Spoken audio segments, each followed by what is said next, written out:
Kafika sasa ndio huyo tena venye amesa mtoto akarudi akanipea akanichoma. Na nini? Si hiyo ni ugonjwa inaitwa konoli ama inaitwa hiyo injection.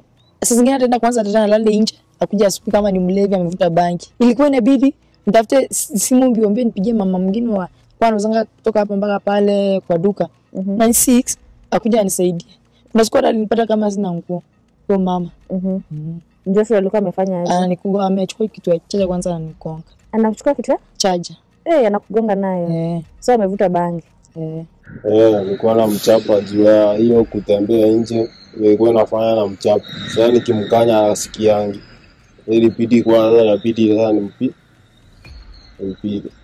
Sababu ni kwa sababu ya hiyo ulikuwa unalala nje. Tunalala nje ni kujifanya. Na mlikuwa mnapendana ama tu ni mliamua muishi pamoja? Tulikuwa tunapendana. Sasa hao ndio walikuja kuharibu.